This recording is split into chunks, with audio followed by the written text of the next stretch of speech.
ലോകമെമ്പാടുമുള്ള കയറ്റുമതിക്കായി ഇന്ത്യയെ രണ്ടാമത്തെ റഫേൽ നിർമ്മാണ കേന്ദ്രമാക്കാൻ ഫ്രാൻസിലെ ദസോ ഏവിയേഷൻ പദ്ധതിയിടുന്നു. നമസ്കാരം, ഞാൻ ജാസ്മിൻ. ഫ്രാൻസിന് പുറത്ത് റഫാൽ യുദ്ധവിമാനങ്ങൾ നിർമ്മിക്കാനുള്ള നിർണായക ഇടമായി ഇന്ത്യയെ തിരഞ്ഞെടുക്കാൻ ഒരുങ്ങുകയാണ് ദസോ ഏവിയേഷൻ. ലോകമെമ്പാടും റഫാൽ ആവശ്യകത വർദ്ധിക്കുന്ന സാഹചര്യത്തിൽ ഇന്ത്യയെ കമ്പനിയുടെ രണ്ടാമത്തെ ആഗോള നിർമ്മാണ കേന്ദ്രമാക്കാനാണ് പദ്ധതിയെന്നാണ് റിപ്പോർട്ടുകൾ. ഇത് യാഥാർത്ഥ്യമായാൽ പ്രതിരോധ വ്യോമയാന മേഖലയിൽ ഇന്ത്യയുടെ ചരിത്രത്തിലെ ഏറ്റവും വലിയ നേട്ടങ്ങളിലൊന്നായി മാറും. നിലവിൽ റഫാൽ യുദ്ധവിമാനങ്ങളുടെ അന്തിമ നിർമ്മാണവും അസംബ്ലിയും പ്രധാനമായും ഫ്രാൻസിലാണ് നടക്കുന്നത്.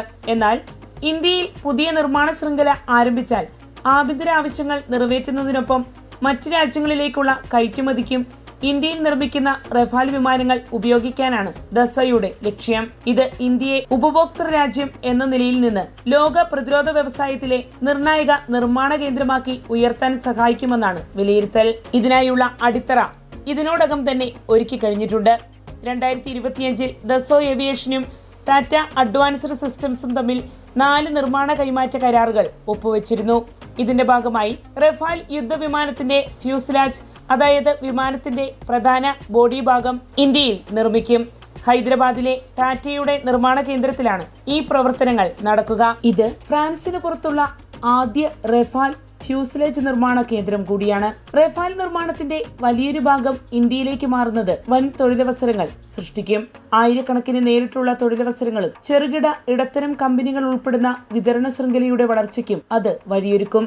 അതോടൊപ്പം അത്യാധുനിക വ്യോമയാന സാങ്കേതിക വിദ്യയും നിർമ്മാണ വൈദഗ്ധ്യവും ഇന്ത്യൻ കമ്പനികൾക്ക് ലഭ്യമാകുകയും ചെയ്യും. ലോകത്ത് റഫാൽ യുദ്ധവിമാനങ്ങൾക്ക് ആവശ്യക്കാർ വർദ്ധിച്ചുകൊണ്ടേയിരിക്കുകയാണ്. ഇന്ത്യക്ക് പുറമെ Egypt, Qatar, Greece, Croatia, UAE, Indonesia, Serbia തുടങ്ങിയ രാജ്യങ്ങൾ റഫാൽ വിമാനങ്ങൾ സ്വന്തമാക്കിയിട്ടുണ്ട്. പുതിയ ഓർഡറുകൾ തുടർച്ചയായി ലഭിക്കുന്നതിനാൽ നിലവിലെ ഫ്രഞ്ച് നിർമ്മാണ ശൃംഖല മാത്രം ഉപയോഗിച്ച് ആവശ്യങ്ങൾ നിറവേറ്റുന്നത് ദുഷ്കരമാണെന്നാണ് റിപ്പോർട്ടുകൾ.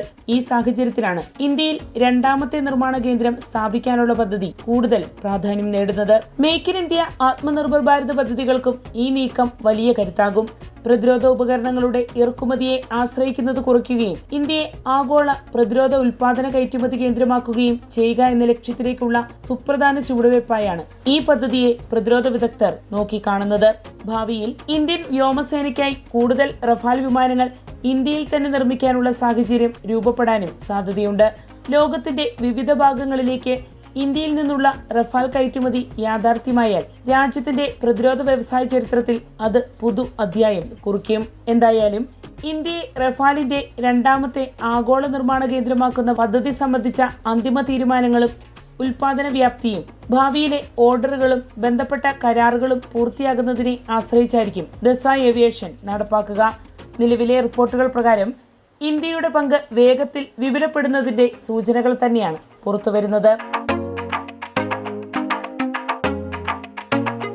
വാർത്തയുടെ നിറം തേടി തനിനിറം.